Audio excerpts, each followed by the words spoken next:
És buscar un consum de proximitat, evitant llargs desplaçaments o el transport. I tinga que tindre un envasat per conservar-lo.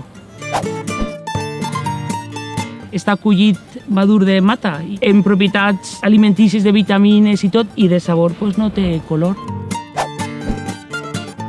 Puedes vender directamente al consumidor, no hay intermediarios, que son los que se quedan todo el margen.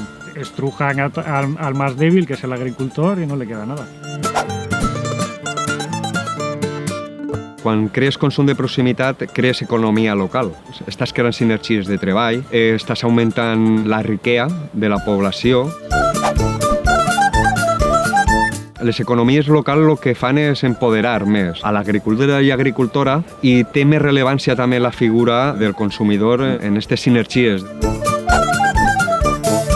Una agricultura tradicional no para compte del sol, és com que l'explote. En canvi, amb l'agricultura que practiquem, se fomenta el que la terra mantingui les seues propietats i pugui absorbir el diòxid de carboni de l'atmosfera i evitar la sequera.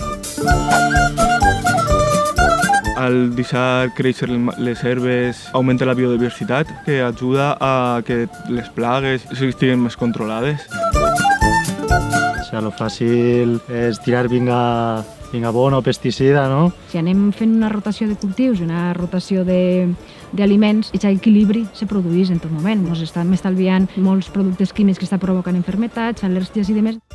Al no tirar ni químics, ajudem a que no contaminem, per exemple, els aqüífers subterranis, la pròpia salut de l'agricultor.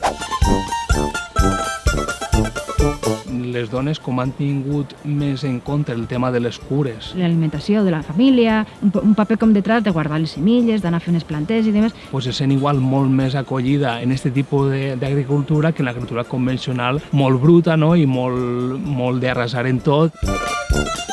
I en aquest sistema d'agricultura jo crec que la dona se li està donant el valor que té. Els valors que tenim a nivell de productes en les nostres terres, no? Que cada vegada es limitem més a productes molt més estandarditzats. Una pebrera, una tomata, una albergina, són tots molt iguals. Sin embargo, si només en què ens clavem en varietats locals i això tenim el mateix producte, que potser ens pareix superexòtic, i sin embargo és un producte que s'ha cultivat sempre. Hi ha una diversitat de cultius que no coneixem, que poden favorir també molt la vida saludable de les persones. El camí difícil, no? Però és el correcte, no? Cap a una agricultura més respectuosa cap al medi ambient. Té molt més en compte el tema social. Tens que intentar comprar de proximitat. Puedes vivir de ello. No sols tinguis resultats a curt plaç, sinó que a llarg plaç la cosa funcione, no? És una cadena que tot va sumant. Si volem que realment deixar una herència acorde a lo que esperem en el futur cara als nostres fills.